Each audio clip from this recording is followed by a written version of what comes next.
Open your refrigerator right now. Go ahead, look inside. Somewhere in that door, next to the mustard and mayonnaise, you'll find a bottle of ketchup. It's condiment. It's ordinary. It's so common we barely think about it. You squeeze it on fries, slather it on burgers, dip your chicken nuggets in it without a second thought. But here's what you don't know. That bottle of ketchup sitting in your fridge. 200 years ago, it would have been in your medicine cabinet. Not the kitchen, the medicine cabinet. Because ketchup wasn't always food. It was medicine, a cure, something doctors prescribed for upset stomachs and digestive problems. People bought it from physicians, not grocery stores. They took it by the spoonful like cough syrup. This is the bizarre story of how ketchup went from prescription medication to condiment. And trust me, the journey is weirder than you think. The doctor who sold ketchup. Let's start in 1834. Ripley, Ohio, a small town on the banks of the Ohio River. And there's a physician named John Cook, who has an idea. Dr. Cook has noticed something. Tomatoes, still relatively new to American cuisine, seem to help with digestion. People who eat them report feeling better, less stomach trouble, better overall health. Now, most Americans in the 1830s are still suspicious of tomatoes. There's a persistent myth that they're poisonous, that the leaves are toxic, which they are, so the fruit must be too. Many people avoid them entirely. But Dr. Cook sees potential. If tomatoes have medicinal properties, why not concentrate them, make them easier to consume, turn them into something people could take regularly? So he creates tomato ketchup. Not as food, as medicine. He markets it as a cure for diarrhea, indigestion, jaundice, and upset stomach. He sells it in pill form and liquid form. He advertises it as a revolutionary treatment, a breakthrough in digestive health. And it works. Not because ketchup actually cures diseases. It doesn't. But because Dr. Cook is a brilliant marketer. He's created a placebo that tastes good and makes people feel like they're doing something healthy. Within a few years, other physicians start copying him. Tomato pills appear everywhere. Tomato extracts, tomato syrups, all marketed as medicine, all claiming miraculous health benefits. Ketchup, medicinal ketchup, becomes a phenomenon. The snake oil era. Here's where things get wild. Because once ketchup becomes popular as medicine, everyone wants in on the action. Entrepreneurs start making their own versions. They add ingredients, make wild claims, market their products as miracle cures. Tomato ketchup pills promise to cure everything from scurvy to cancer. Advertisements appear in newspapers across the country. One popular brand claims their tomato pills can cure all diseases. Another says they restore youth and vitality. A third promises they'll cure cholera, which is actively killing thousands of people at the time. It's the snake oil era of American medicine, before the FDA, before regulations, before anyone could actually prove what worked and what didn't. If you could make it, package it, and sell it with a convincing pitch, people would buy it. And ketchup medicine sells like crazy. The irony is delicious. The same product we now associate with junk food, with fast food and processed meals, was once marketed as a health tonic, a cure-all, the kind of thing health-conscious people bought from their trusted physician. Imagine walking into your doctor's office today and walking out with a prescription for Heinz.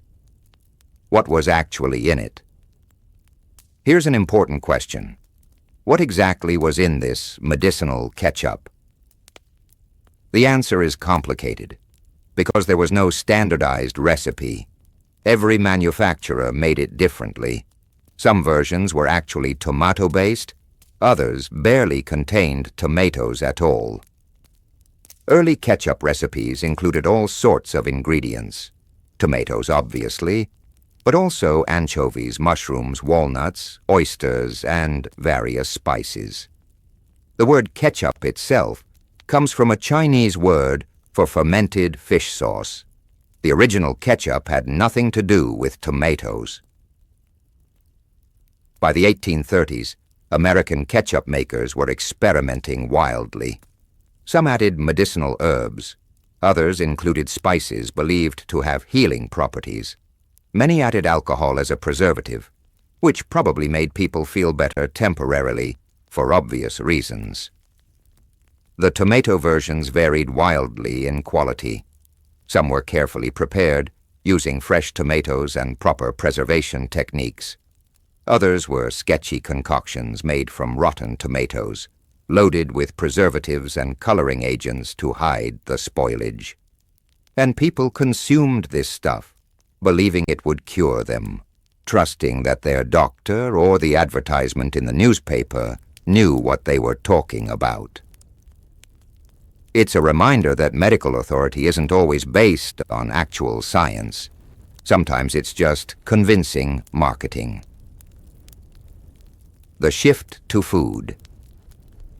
So how did ketchup stop being medicine and start being a condiment? The transition happened gradually over the second half of the 19th century. Several factors came together. First, actual medical science started advancing. Doctors began understanding that tomato pills didn't actually cure diseases. The claims were debunked. The fad started fading. Second, tomatoes became more accepted as food. As Americans got over their fear of poisoning, tomatoes became common in cooking. And if you're already eating tomatoes regularly, why buy expensive medicinal tomato pills? Third, and this is crucial, someone figured out how to make ketchup taste really good. In 1876, a German immigrant named Henry Heinz started selling tomato ketchup as a food product. Not medicine. Food. He perfected the recipe, made it sweeter, thicker, more consistent. He sold it in clear glass bottles so people could see the quality. Heinz's ketchup wasn't revolutionary because of its health claims. It was revolutionary because it was delicious. And that changed everything. By the 1890s, ketchup was showing up on dining tables across America. Not as medicine, as a condiment, something to enhance flavor, not cure disease. It appeared in restaurants, in cookbooks, in advertisements for food products. The medicinal claims faded. The food claims took over. Ketchup completed its transformation from cure to condiment. And nobody really noticed. One generation bought ketchup from their doctor. The next generation bought it from the grocery store. Within 50 years, the entire cultural understanding of ketchup had flipped. What ketchup reveals about us. There's something fascinating about the ketchup story. It's not just about one weird historical fact. It's about how we think about food and health. In the 1830s, Americans were desperate for cures. They lived in a world of devastating diseases without effective treatments. Cholera, typhoid, dysentery. These killed thousands every year. So when someone offered a simple, tasty solution, people grabbed it. They wanted to believe, they needed to believe, that a spoonful of tomato concentrate could protect them, that a pill could cure what doctors couldn't.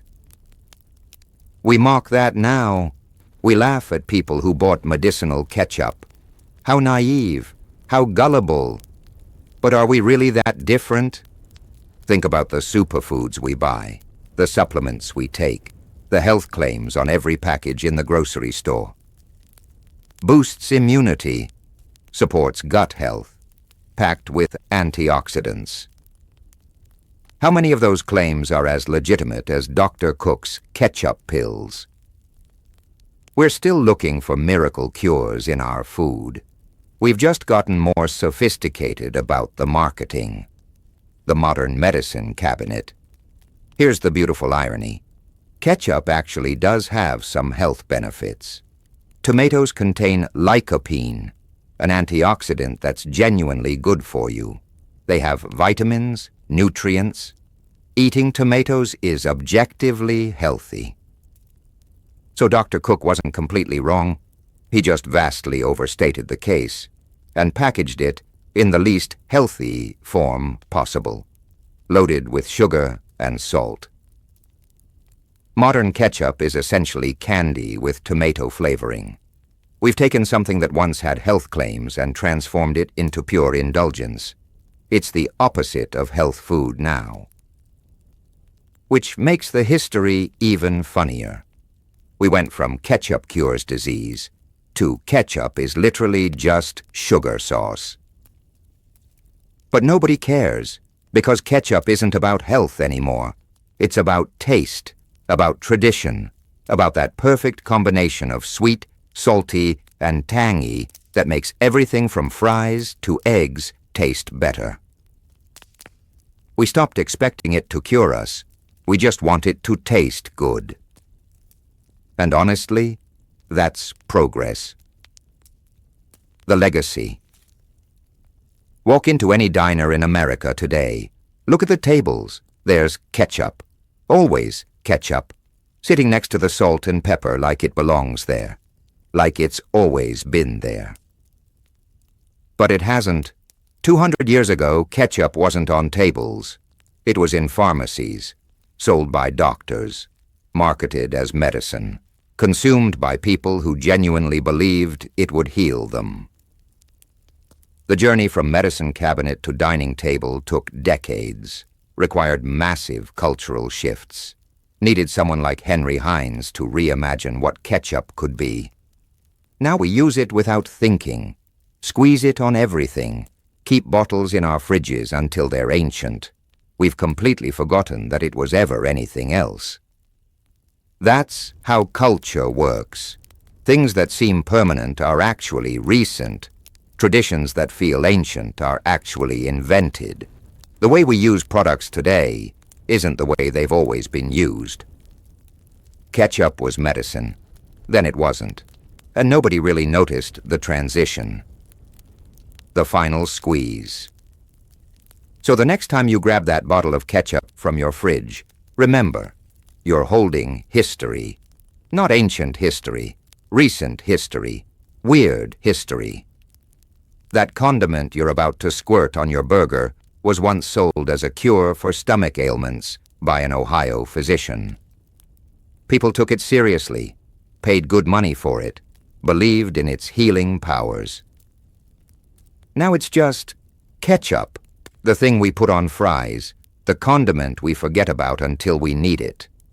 That transformation, from miracle cure to mundane condiment, tells us something important about how we relate to food, health, and medicine, about how easily we're persuaded, how quickly we forget, how drastically things can change within a few generations.